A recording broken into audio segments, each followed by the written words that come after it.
Perwisyo umano sa mga palayan at palaisdaan sa Minalin, Pampanga ang isang uri ng pagong na kung tawagin ay Chinese soft-shelled turtles. Inaasahang magiging malaking tulong naman sa marine life ng Bohol ang mga giant clam na mula pa sa Bulinaw, Pangasinan.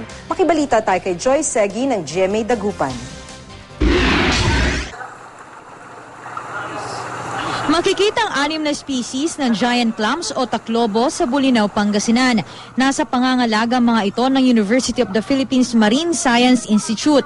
Itinuturing na mahalagang bahagi ng marine life ang mga giant clam. They provide habitat for other organisms like the shells, so they are good recruitment for corals. Ayon sa mga marine biologists, 8 taon nang nakalipas mula nang umpisahan ang pagkukulture ng mga endangered na taklobo sa karagatan ng Bulinaw. Ang isang uri ng taklobo doon, umaabot ng hanggang 20 kilo ang bigat.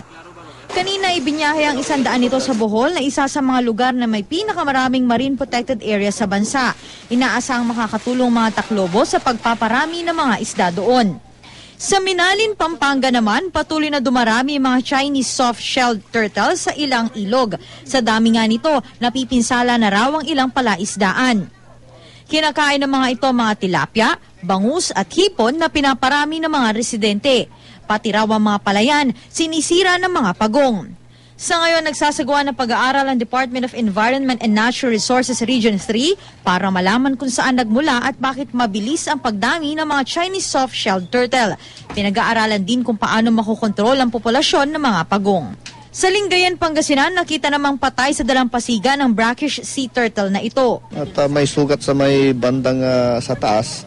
Sigurado, matulis na bagay yan na tinusok sa kanya.